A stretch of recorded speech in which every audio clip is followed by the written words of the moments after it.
আপনার মরার plan cancel. আপনাকে মরতে দেওয়া যাবে। আপনি মরলে আমাকে এত সুন্দর সুন্দর কথা কে শোনাবে? এই সময় কথা শোনার মানুষের অভাব আছে নাকি? মানুষের অভাব হয় না ঠিকই, কিন্তু ভালো মানুষের অভাব হয়।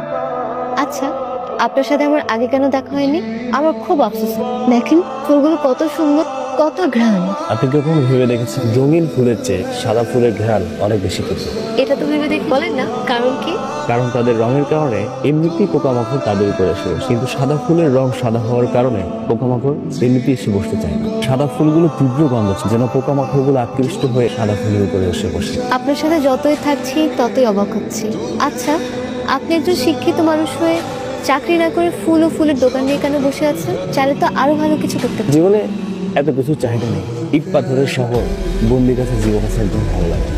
আপনার মনটা আসলেই ফুলের মতো নরম। ধন্যবাদ। আজ তাহলে উঠি। সব পূর্ণতা যদি একদিনই পেয়ে যান, আমার প্রতি আর কোনো টান থাকবে না।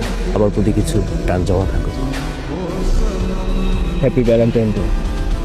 এলি, এসব তুমি কি করছো? আমাকে রেখে সামান্য একজন ফুল বিক্রেতার সাথে এসব করতে তোমার লজ্জা করছে না? লজ্জা কেন করবে?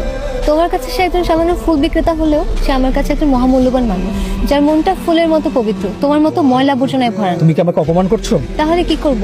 কাছে এসে সুবাস নিব? যা হবার হয়েছে, তুমি সবকিছু ভুলে যাও।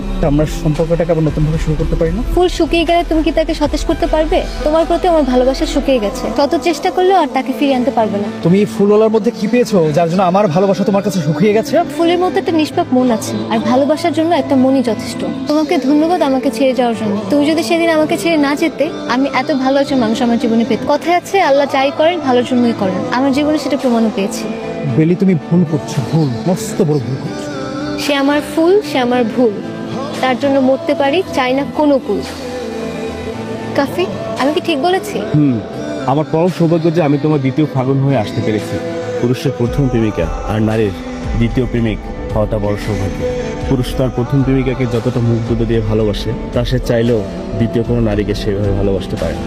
আর নারী দ্বিতীয় কোনো পুরুষের প্রেমে পড়ে খুব ভেবে চিন্তে, কারণ সে যেন কখনো ছেড়ে না যায়। তাহলে তুমি কি আমার দ্বিতীয় ফাগুন হতে চাও? আমি সেই অপেক্ষাতেই ছিলাম